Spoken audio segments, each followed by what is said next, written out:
They say every man's home is his castle. What they don't tell you is that sometimes the castle comes with a dragon who wears beige capri pants and wields a clipboard. My dragon was 5'4", had a blonde bob haircut so rigid it looked like it could deflect small arms fire, and her name was Carol. And she had just declared war on my dog. It all started on a Tuesday, which is statistically the most boring day of the week. A fact I was trying to change by blasting 90s hip-hop while designing a logo for an artisanal pickle company. Yes, that's a real job. My job. The client wanted a pickle that looked approachable, yet mysterious. I was on my third attempt, which looked less mysterious and more like a lumpy green alien giving you the finger. At my feet, my partner in crime, Rubble, let out a soft groan. He wasn't critiquing my design skills. It was his signal that my brain had been staring at a screen for too long. Rubble is a 90-pound German Shepherd who is, for all intents and purposes, my handler. He's my certified service dog, tasked with the very important job of detecting the biochemical storm in my brain that precedes a seizure, giving me just enough time to not, collapse into a heap on the floor.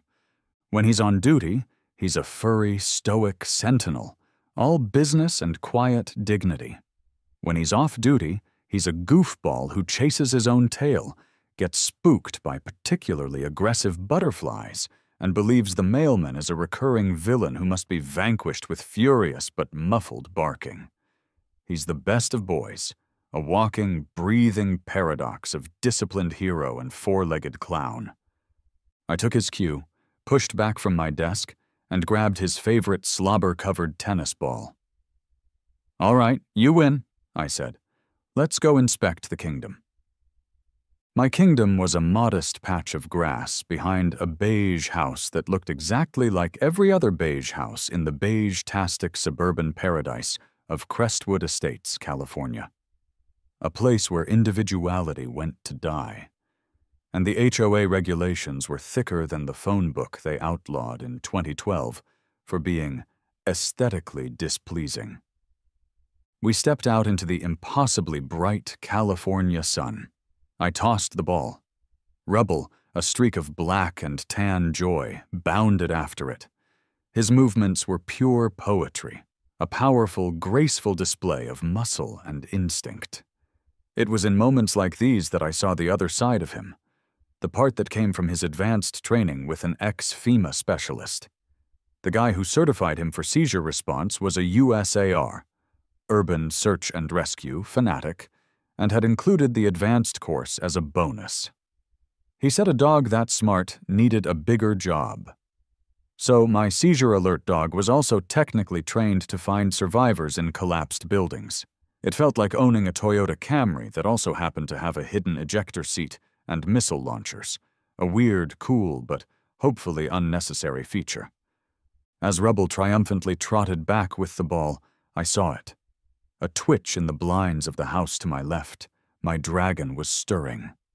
Carol's window was like the eye of Sauron, only instead of searching for the One Ring, it was scanning for violations of Section D, Paragraph 9. Lawn and garden maintenance standards. I ignored it, tossing the ball again. But then the blinds snapped open. Carol was standing there, her face tight, her phone up. She was filming.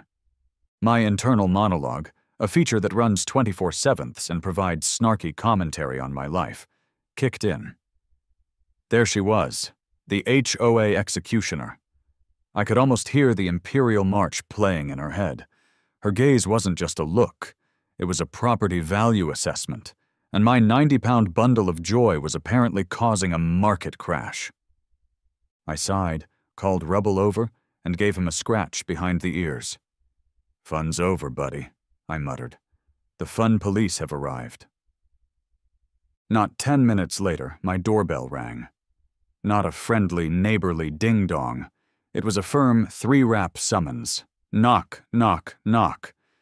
The sound of impending bureaucracy. I opened the door to find Carol standing there, clipboard in hand. She wasn't just a dragon. She was a dragon with office supplies. She wore a polo shirt tucked into her beige capris, the unofficial uniform of petty tyrants everywhere. "Alex," she said, her voice crisp and devoid of warmth. "Carol," I replied, matching her tone. Rubble sat calmly by my side, a perfect model of canine decorum. She didn't look at me. Her eyes were fixed on Rubble.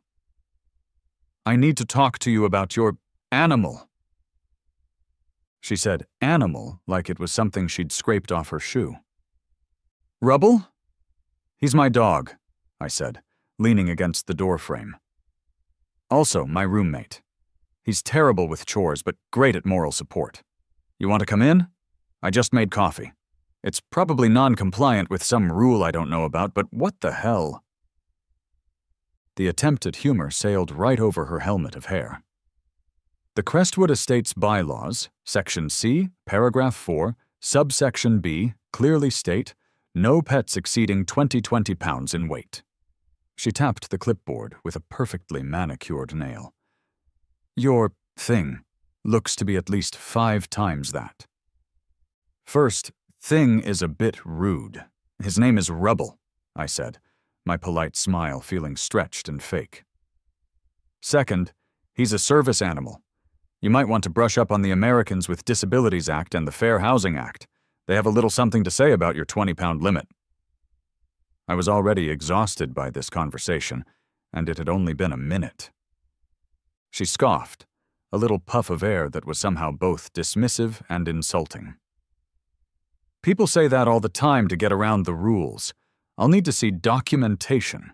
Official documentation, and even then, we have rules about nuisances. Large, aggressive breeds can be a neighborhood hazard." I looked down at Rubble, who had chosen this exact moment to yawn, a long, drawn-out affair that ended with a comical squeak. Aggressive hazard indeed. "He's a German Shepherd, Carol, not a Velociraptor, and I'll be happy to provide you with his certification. Now, if you'll excuse me, I have to go design a mysterious pickle, which is somehow less ridiculous than this conversation." I didn't wait for a reply. I closed the door, the click echoing the finality of a gauntlet being thrown down. I leaned my head against the wood and let out a long breath. Rubble nudged my hand with his wet nose, looking up at me with those big, brown, soulful eyes. "Well, buddy," I said, sliding down to sit on the floor with him. "Looks like we're in for a fight." He licked my face in solidarity. The war for Crestwood Estates had begun. The first volley in the Great HOA War arrived 2 days later via certified mail, a method reserved for things like IRS audits and ransom notes. It was a crisp, cream-colored envelope with the Crestwood Estates logo embossed in a truly hideous shade of gold. Official notice of violation, violation #1, unapproved pet weight, Bylaw C, Paragraph 4, Subsection B. Description: a canine, estimated weight 90 to 100 pounds, was observed on the property. Required action: remove the non-compliant animal within 14 days. "Remove the non-compliant animal," I read aloud to Rubble, who was busy trying to fit his entire tennis ball in his mouth. They make you sound like a toxic waste spill, buddy. I spent the next hour crafting my response. I printed a high-resolution copy of Rubble's service animal certification, a signed letter from his trainer detailing his qualifications.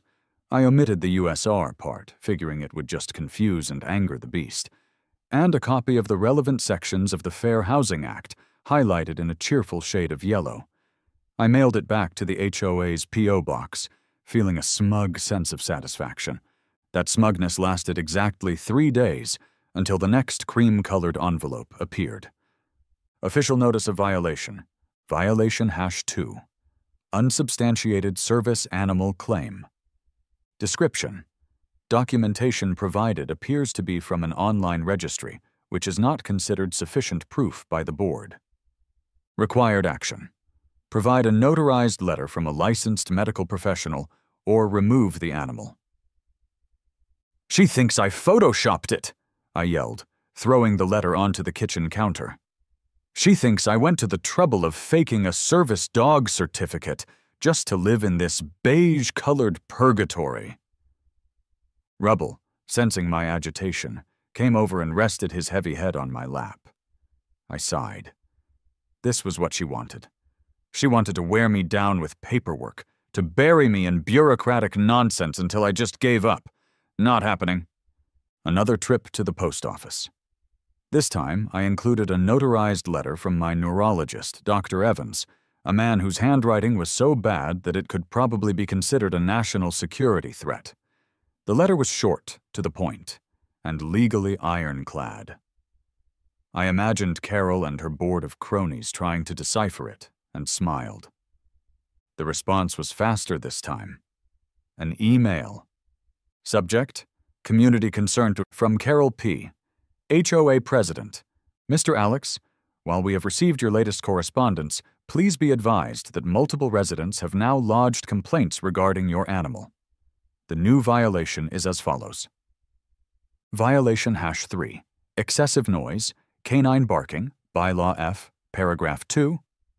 Description: Loud, repetitive barking has been reported at various times throughout the day, constituting a neighborhood nuisance. Required action: cease the noise immediately or face daily fines. I stared at the screen, dumbfounded. Rubble was the quietest dog I'd ever known. He let out a soft woof for the mailman and the occasional playful growl when we were wrestling. This was a complete fabrication. "That's it," I said to the empty room. "We're going on offense." My counteroffensive had 2 parts. Part 1 was technological. I ordered a security camera and aimed it at my front porch and yard. It was motion-activated and recorded audio. The next time the mailman came, I had pristine HD footage of Rubble letting out exactly two soft woofs before grabbing a toy and trotting away. I emailed the video file to the entire HOA board with the subject line: Evidence regarding nuisance barking. Part 2 of my plan was more ambitious. If Carol was going to make my life miserable, I was going to make my dog's life glorious. And I was going to do it right under her nose. My backyard was a sad, barren patch of HOA-approved grass. It was time for an upgrade. It was time for what I mentally dubbed Operation Doggy Paradise. I drew up the plans myself. A beautiful slate patio for lounging, some drought-resistant and therefore regulation-friendly landscaping, and the pièce de résistance, a custom-built multi-level ramp and platform structure. To the untrained eye, it was an abstract piece of modern garden sculpture. To me and Rubble, it was a sophisticated training and agility course. It would keep him stimulated, happy, and give me a place to enjoy the outdoors. And most importantly, I knew the construction would drive Carol absolutely bonkers. Finding the right people for the job was key. I didn't want a stuffy corporate landscaping company that would bow to the HOA. I needed allies. I found them on a local contracting website. Their company was called Hard Knocks Construction, and their slogan was, "We build stuff good." Their gallery was a mix of decks, patios, and a photo of a cat wearing a tiny hard hat. I hired them on the spot. Dave and Mac arrived the following Monday in a pickup truck that looked like it had survived at least one apocalypse. Dave bounced out of the driver's seat, a whirlwind of energy with a thick beard and a booming laugh. Mac, the passenger, unfolded himself from the truck. He was a giant of a man, silent and stoic, and communicated primarily through a series of grunts and expressive eyebrow movements. I walked them through my plan, showing them the sketch of the ramp. "So, let me get this straight," Dave said, stroking his beard as he looked from my sketch to Carol's house. "The lady next door, the one with the wind chimes that sound like a robot getting a root canal, is trying to evict your dog?" "That's the one," I confirmed. "She's the HOA president. Thinks Rubble is a threat to the neighborhood's delicate ecosystem of beige." Rubble, who had been sniffing Mac's steel-toed boots, chose that moment to roll onto his back and demand a belly rub from the giant contractor. Mac obliged, a tiny, almost imperceptible smile gracing his lips. Dave let out a roar of laughter. "Buddy, we once had an HOA complain because our client's garden gnome was non-compliant with seasonal decorative statutes. We're on your side. Let's build this doggy palace." And so it began.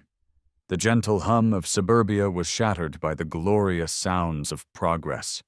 The whine of a circular saw, the rhythmic thud of a hammer, the cheerful cursing of Dave as he hit his thumb. It was music to my ears. To Carol, it was a declaration of war. Her surveillance escalated. She would stand at her window, phone in hand, documenting every move. An email would arrive moments later. Subject: violation, unauthorized construction. Work began at 7:58 a.m., a full 2 minutes before the 8 a.m. approved start time. Subject: violation, noise ordinance. Your contractors are utilizing a power saw that exceeds the decibel level permitted by Bylaw G.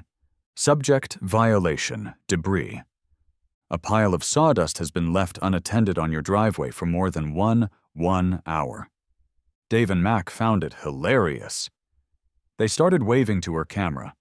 Mac once stopped what he was doing, struck a dramatic bodybuilder pose for a full 30 seconds, and then went back to hauling flagstones. Dave took to narrating their work like a nature documentarian. "And here we see the wild contractor in his natural habitat," he'd bellow, loud enough for her to hear. "Notice the precise movements as he lays the slate, a skill passed down through generations. But wait! The apex predator, the HOA Karen, watches from her perch, ready to strike at any sign of a non-approved shrubbery." I'd be lying if I said I didn't enjoy every second of it. The tipping point came on a Thursday. Carol must have spent the entire night scouring her leather-bound book of rules, searching for the ultimate weapon. That afternoon, as Dave and Mac were assembling the main ramp structure, 2 police cruisers pulled up to my house. My heart did a little tap dance of anxiety against my ribs. This was a new level. Officer Miller and Officer Sanchez got out of their cars, their expressions a perfect blend of professional duty and profound weariness. They'd seen this movie before. "Sir, we got a call about a disturbance?" Officer Miller asked, his eyes scanning the scene. "Me, drinking iced tea on my porch. Rubble, calmly chewing a toy in the shade. And Dave and Mac, meticulously leveling a support beam." Before I could answer, Carol stormed out of her house, clipboard held like a shield. "Officers, thank goodness this man is refusing to remove his dangerous beast and is building an illegal structure in plain sight." I sighed the sigh of a man who just wanted to approve a pickle logo in peace. "Officers," I said, standing up, "this is Rubble, my certified service dog." I was so prepared for this that I had a waterproof folder with all the paperwork ready to go. I handed it to Officer Sanchez. "And this is Dave and Mac of Hard Knocks Construction. We have a city-approved permit for the patio and landscaping." Dave, ever the showman, produced the permit from his back pocket with a dramatic flourish, like a magician revealing the winning card. Officer Sanchez, a woman who clearly had no time for nonsense, reviewed the paperwork. She glanced at Rubble, who had not moved an inch. She looked at Carol, whose face was getting blotchy with rage. "Ma'am, his paperwork is in order," she said, her voice flat. "The dog isn't doing anything. The construction permit is valid. This isn't a police matter." But the bylaws," Carol stammered. Officer Miller stepped forward. "Ma'am, the HOA bylaws are a civil issue. They are not criminally enforceable. Please do not use the 911 line for HOA disputes again." He tipped his hat to us. "Have a good day, gentlemen." As the cruisers pulled away, I looked at Carol. The rage on her face had been replaced by pure, unadulterated humiliation. Her little kingdom was crumbling. I gave her a small, jaunty little wave. She turned so fast her helmet hair didn't move, and stormed back into her house. Dave let out a whoop. Mac pumped a single, victorious fist in the air.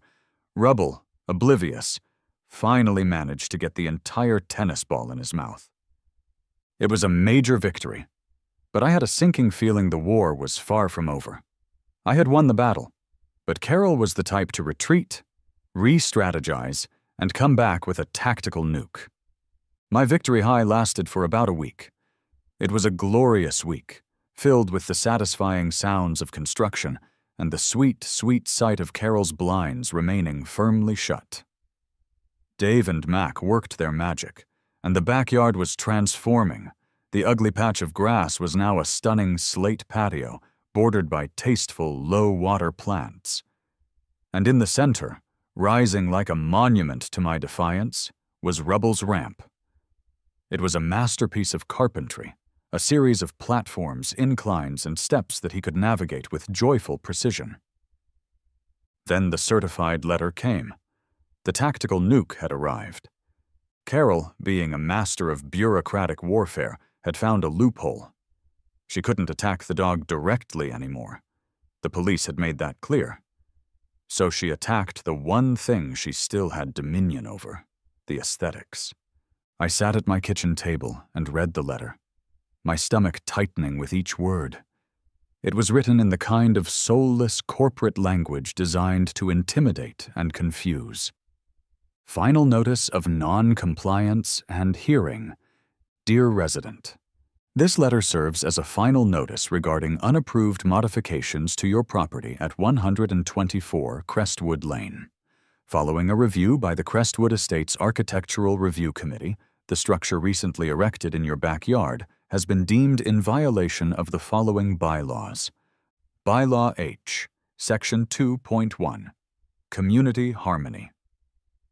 The structure's design is not in harmony with the community's established aesthetic standards. Bylaw K, Section 4.5, Prohibited Structures. The structure is classified as a specialized animal training facility, which is not permitted for residential use. An emergency hearing of the HOA board has been scheduled for Thursday at 7 p.m.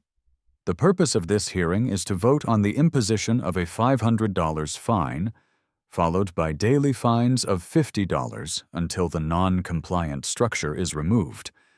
Failure to comply will result in a lien being placed on your property. I dropped the letter on the table. A lien. She was threatening to put a lien on my house over a dog ramp. This wasn't about aesthetics. This was a personal vendetta wrapped in the cheap paper of HOA regulations. She had me, and she knew it. Fighting a lien was a legal nightmare, expensive and time-consuming. Dave and Mac were putting the finishing touches on the ramp, oiling the wood to a beautiful sheen. I walked outside, the letter clutched in my hand. "It's over," I said, handing the letter to Dave.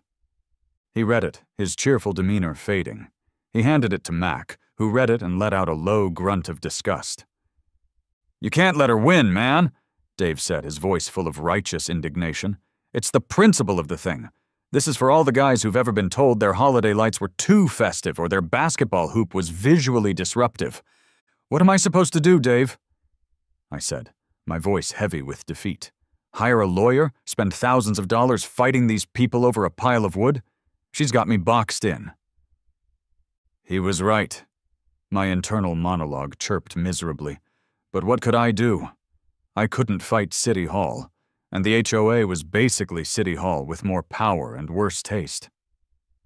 I looked at the ramp, at Rubble who was sniffing its base expectantly, and I felt a profound sense of failure. The next 3 days were grim. The work was done.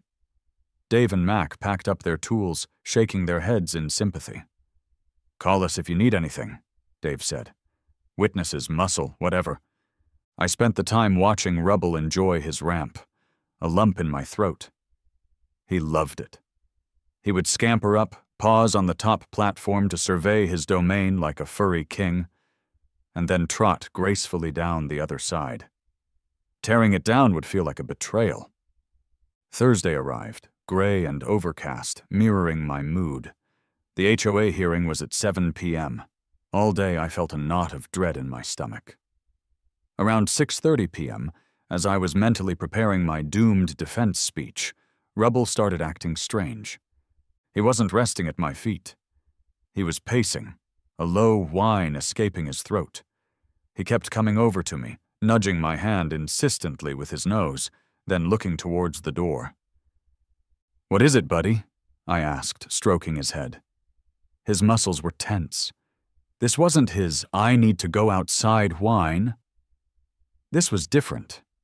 This was the agitation his trainer had described, the behavior that preceded his seizure alerts. But I felt fine. No aura, no dizziness. He nudged me again, harder this time, his eyes wide and urgent. And then I felt it. It started not as a sound, but as a feeling. A deep, sickening vibration that seemed to come from the very core of the earth. A low rumble grew exponentially into a violent, deafening roar. The world tilted sideways. My brain, which usually supplied witty commentary, could only produce a single, primal thought: earthquake. I lunged for the nearest doorframe, my hands gripping the wood as the house bucked and swayed like a ship in a storm. The sound was indescribable. The groan of wood, the shriek of twisting metal, the explosive shatter of glass as my kitchen window blew out. Pictures flew off the walls. My laptop skittered off the desk and smashed onto the floor. It felt like the planet was being shaken by an angry god. It went on for an eternity, 30 seconds that stretched into infinity. And then, as suddenly as it began, it stopped. The silence that followed was even more terrifying than the noise. It was a dead, heavy silence, punctuated only by the distant, panicked symphony of car alarms starting up, one by one. My heart was a jackhammer against my ribs. I took a shaky breath. I was okay. I looked down. Rubble was no longer the agitated, whining pet. He was completely transformed. He stood in the center of the room, his body rigid, his ears swiveling like radar dishes, his nostrils flaring. His tail was straight and low. This wasn't my goofy companion. This was USR K-9 Rubble, online and ready for duty. He was utterly, terrifyingly calm. He knew what this was. He was built for this. The world had just tried to shake itself to pieces, my inner voice said, its snark replaced by awe. And my first thought was, am I okay? But Rubble didn't have to wonder. He knew. His entire body had become an antenna, tuned to the frequency of disaster. The HOA meeting, I realized with a jolt of black humor, was officially canceled. The training kicked in, both his and mine. My hands were shaking, but I moved with purpose. I grabbed the go bag I'd packed years ago at the trainer's insistence and had kept by the back door ever since. Inside was a high-powered headlamp, water bottles, a first aid kit, work gloves. I pulled out the bright red vest with the word "Rescue" printed in bold, reflective letters and strapped it onto Rubble. He didn't flinch. He just stood there, poised, waiting for his command. "Okay, buddy," I said, my voice steadier than I expected. "Let's go to work. Fine." We stepped outside into a nightmare. The pristine, orderly world of Crestwood Estates was gone. My neighbor's brick chimney had collapsed into a pile of rubble on his lawn. A massive, ancient oak tree that had been the pride of the block had split down the middle, its branches splayed across the street, blocking it completely. People were stumbling out of their homes, some crying, some just standing in shock, their faces pale in the twilight. Rubble ignored all of it. He wasn't interested in the dazed and walking. He had a job to do. His nose went to the ground, then up in the air. He made a sharp right turn, pulling me with him, and made a beeline for the house of Mr. Henderson, an elderly widower who lived 3 doors down. He stopped at the front door, which was hanging crookedly in its frame. He didn't scratch. He didn't paw. He let out a single, sharp, resonant bark, the alert signal. It was a sound that cut through the chaos. "He's found someone!" I yelled to a neighbor, a guy named Tom who was staring blankly at his cracked driveway. "Help me with this door!" Tom snapped out of his trance. Together we shoved our shoulders against the jammed door. It splintered and gave way. Inside, the house was a wreck. And there, in the living room, was Mr. Henderson, pinned beneath a massive ornate bookcase that had toppled over. He was conscious, but his leg was trapped at a bad angle. "We got you, Mr. Henderson," I said, and together Tom and I managed to lift the bookcase just enough for him to slide his leg out. It was bloody and probably broken, but he was alive. Outside, Tom looked at me, then at Rubble, his eyes wide with disbelief. How did your dog know?" "He's trained for it," I said simply.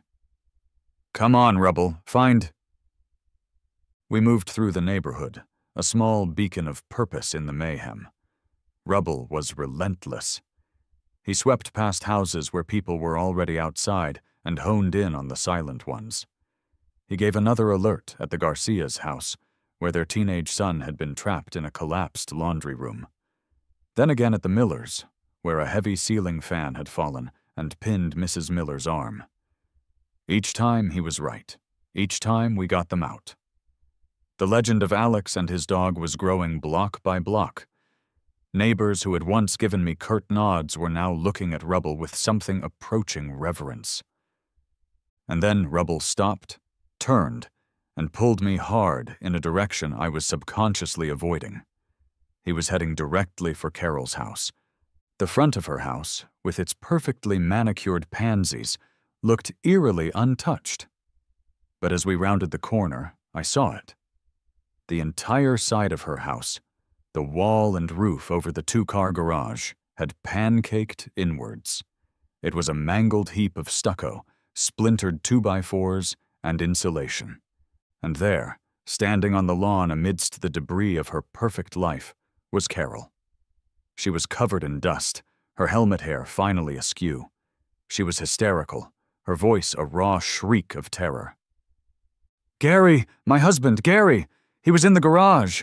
He was getting his golf clubs! Oh my God, Gary!" Distant sirens wailed, but they felt a world away. There was no one here but us, the neighbors, and Rubble. The irony was so thick I could taste it. Rubble, the menacing beast, the non-compliant animal, completely ignored Carol's hysterics. He scrambled over the rubble of her award-winning rose bushes, his paws moving deftly over the treacherous ground. He leaped onto the pile of wreckage that was once her garage, his nose working frantically. He stopped, went utterly still, his head cocked. Then he let out the loudest, most confident, alert bark of the night, and started digging with focused intensity at one specific spot. I ran forward, pulling on my work gloves. "He's found him!" I yelled over my shoulder at Carol. "Rubble, show me!" Carol just stared, her mouth agape, her face a mask of disbelief and dawning comprehension. She was looking at the dog she tried to ban, the dog whose beloved ramp she was going to have legally torn down in less than an hour as he worked to save her husband's life. That dog," she stammered, the words barely a whisper. I didn't have time for patience. "Yeah, Carol, that dog," I shot back, my voice sharp. "Now, are you going to help me, or are you going to stand there and try to find a bylaw against this?" The sting of my words seemed to snap her out of it. She stumbled forward, followed by Tom and two other neighbors. "Where? What do we do?" she asked, her voice trembling. "We dig here," I commanded, pointing to where rubble was focused. "Carefully." We dug with our hands, pulling away chunks of drywall, twisted siding, and splintered wood. It was slow, terrifying work. Underneath a huge section of collapsed roof, we saw him, Gary. He was semi-conscious, a nasty gash on his forehead, his body pinned by a heavy wooden support beam resting across his chest. He was alive. Rubble licked his face, whining softly. "We have to lift it," I said. "All at once, on 3. The 4 of us, me, Carol, and the 2 neighbors, positioned ourselves around the beam. It was incredibly heavy. 1, 2, 3! With a collective groan of effort, we lifted.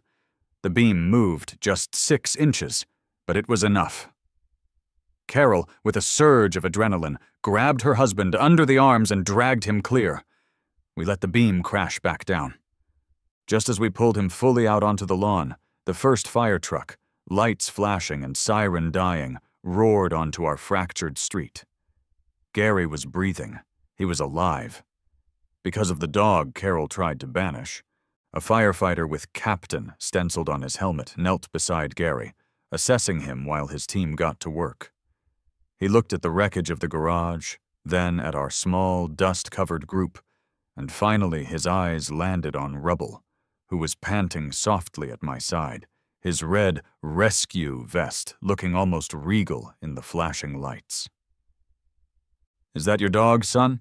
the captain asked, his voice calm and authoritative. "Yes, sir. He's Rubble." The captain nodded, his gaze full of professional respect. "Heard a report of a private citizen with a K9 assisting on our way in. That's a certified USR dog, isn't he? I recognize the focus." "Yes, sir," I said, my chest swelling with a pride that was fierce and overwhelming. "You 2 did good work here tonight," the captain said, loud enough for the entire gathered crowd of neighbors to hear. He gestured back down the street. "You got to Henderson and the Millers before we could even get the street cleared. You saved lives." He then looked pointedly at Carol, who was holding her husband's hand as the paramedics worked on him. "You're very lucky he was here." The public nature of the praise, the official validation from a real hero, landed on Carol like a physical blow. The shame on her face was profound. All her rules, her regulations, her petty tyranny, it had all been rendered meaningless in the face of real crisis. Her perfect, orderly world had been saved by the one element she had deemed chaotic and non-compliant. She stood up, took a shaky step towards me, her eyes fixed on Rubble. She started, her voice cracking. "I was wrong. About everything. I'm so sorry." She looked from me to the dog. "Thank you. Thank Rubble." She actually bent down and tentatively put a hand on Rubble's head. He leaned into her touch and licked her hand. The war was officially over. In the days that followed, the story of Alex and Rubble, the service dog who was also a rescue hero, became the unifying legend of Crestwood Estates. The earthquake had broken our homes, but it had shattered the petty divides of the HOA. The bylaws were forgotten. People helped each other. The focus shifted from the color of your mailbox to whether your neighbor had enough water and a safe place to sleep. 2 days after the quake, an email went out to the entire neighborhood. It was from Carol.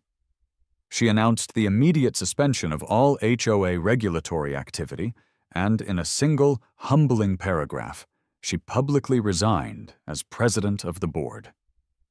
She ended the email by personally thanking me and my heroic dog Rubble for our service to the community. I almost fell off my chair. A few months later, life had found a new, better normal. The neighborhood was still rebuilding, but it was doing so together. The sound of saws and hammers was now a sound of hope, of community.